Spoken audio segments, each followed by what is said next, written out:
नोरमा group, जो सोचता है वो करता है। आपके अपने सपनों का आशियाना।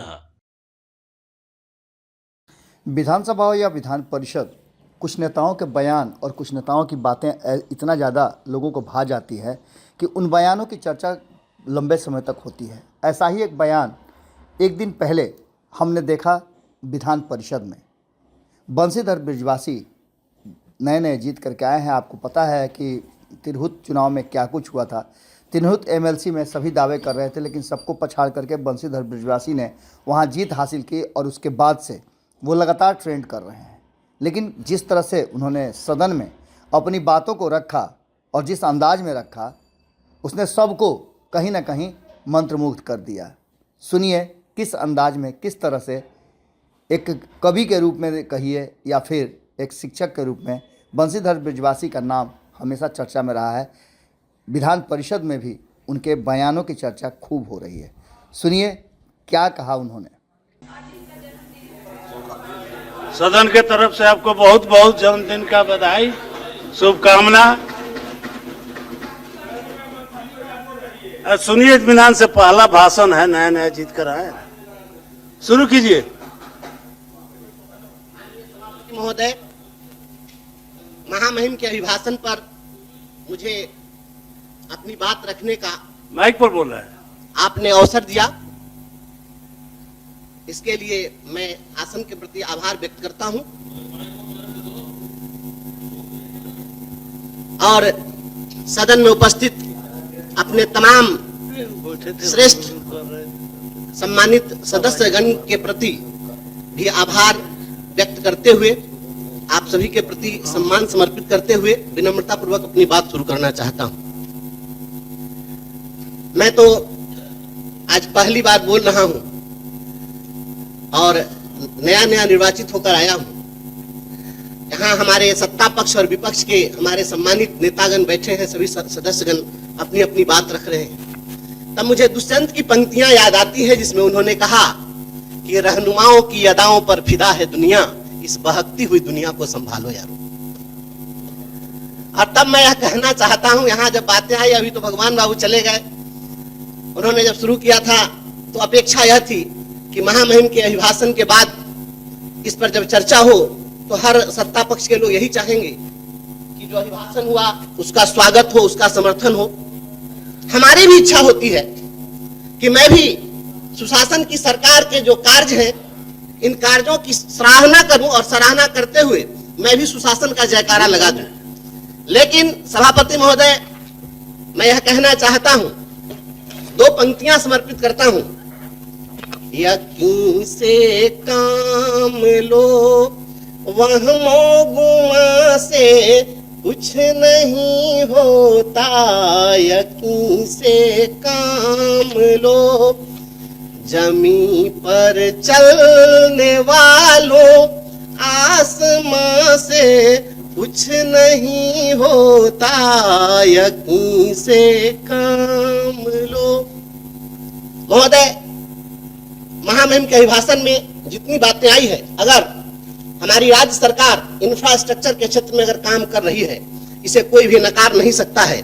लेकिन जब मैं देखता हूं कि जब नई बिल्डिंग बन रही होती है और नई बनती हुई इमारतों की दीवारों में अगर दरार है, तो फिर मैं कैसे कह दूं यह सुशासन की सरकार है। जब शिक्षकों की यहाँ पर बात आती है, हमारे माननीय संजय बाबू, हमारे सभी श्रेष्ठ माननीय सदस्यगण जब बोल रहे थे शिक्षकों की समस्याओं पर, बात आती है नियोजित शिक्षकों की। हमारे सत्तारूढ़ दल में आज भारतीय जनता पार्टी के लोग शामिल हैं, यहाँ बैठे हैं। यही लोग नियोजित शिक्षकों के लिए धरना प्रदर्शन कर रहे थे और इनके ऊपर बर्बरता पूर्वक लाठियां चली थी और लाठियां चली और शिक्षकों के ऊपर भी कार्रवाई हुई, दंडात्मक कार्रवाई हुई।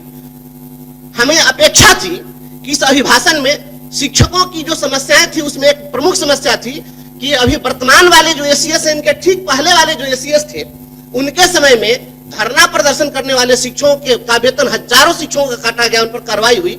इसके संबंध में भी कुछ चर्चा उस पर होगी, क्योंकि मैं समझ रहा था कि और कोई कुछ कहे न कहे, भारतीय जनता पार्टी के लोग तो शिक्षकों के हित ऐसे हैं, क्योंकि इतनी लाठी कोई नहीं खाया आज तक के इतिहास में। लेकिन जब मैं देखता हूं बात यहाँ पर चली है, विपक्ष के लोगों ने यहाँ पर जब बात उठाई कि अंबेडकर साहब ने संविधान दिया, अधिकार दिया, तो यहाँ बात हुई क्यों हम उन अधिकारों की रक्षा कर रहे हैं। तो धरना प्रदर्शन तो संवैधानिक अधिकार था महोदय, और शिक्षकों ने जब धरना प्रदर्शन किया तो उसके ऊपर जब प्रहार हुआ तब मुझे लगता है कि सुशासन की सरकार है और संवैधानिक अधिकारों पर हो रहा प्रहार है, तो मैं कैसे कह दूं सुशासन की सरकार।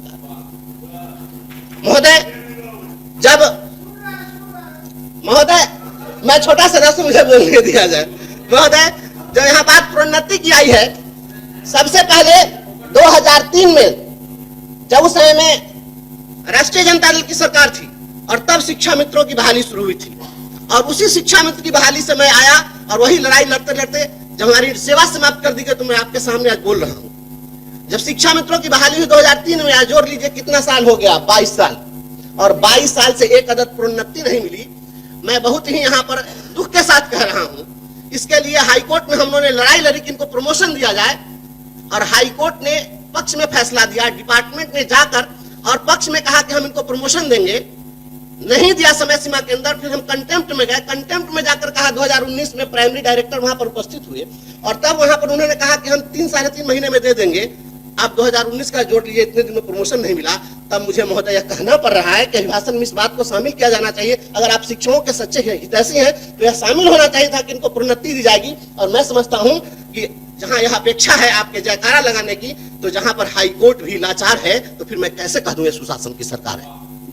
इसलिए महोदय और माननीय मुख्यमंत्री हमारे आदरणीय श्री नीतीश कुमार जी समाज सुधार के लिए भी जाने जाते हैं। अपना पॉइंट देख रहे हैं जी, पॉइंट है इसमें। आप जो बात अजी तो 2 मिनट और समय है, जी बस मैं बहुत ज्यादा लंबा नहीं बोलूंगा महोदय, मैं बहुत ज्यादा बोलने के पक्ष में नहीं हूं। मैं ऐसा कुछ नहीं है, सभी लोग बोल चुके हुए हैं।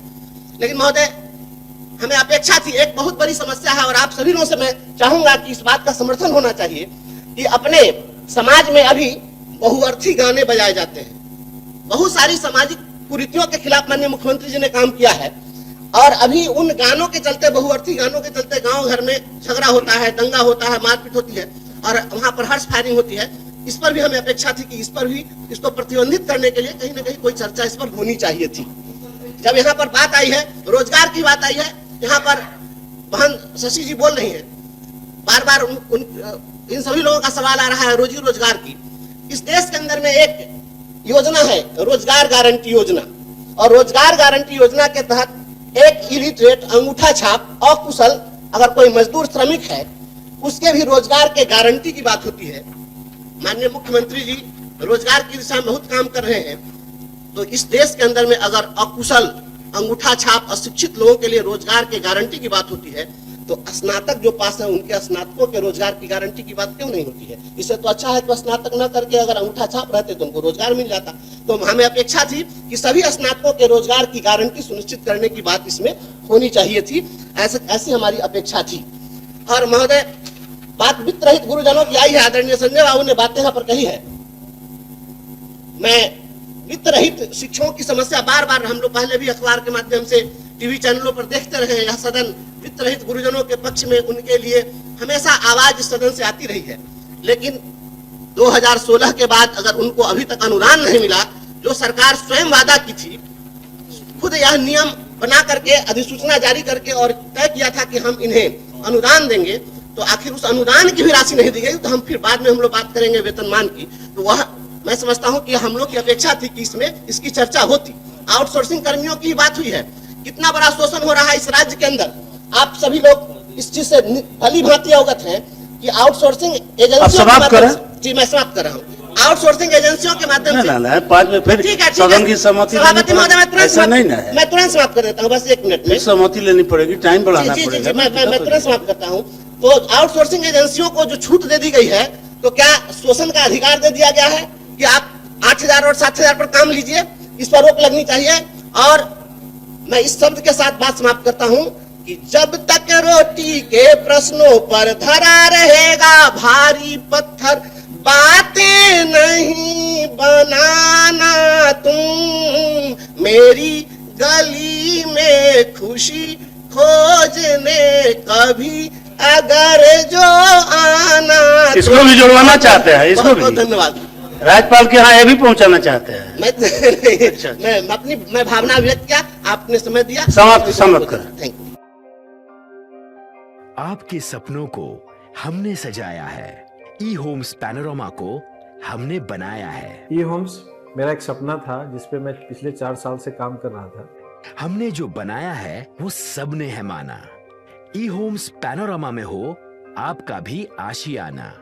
और फाइनली हमने 2021 में इस प्रोजेक्ट को लॉन्च किया। बहुत लोग अप्रिशिएट कर रहे हैं कि पूर्णिया जैसे शहर में, बिहार के, एक तो बिहार की बात करें उसमें भी पूर्णिया जैसे छोटे जगह में इस तरह का लाइफस्टाइल देना, ये सुन के हम लोगों को बहुत अच्छा लगता है।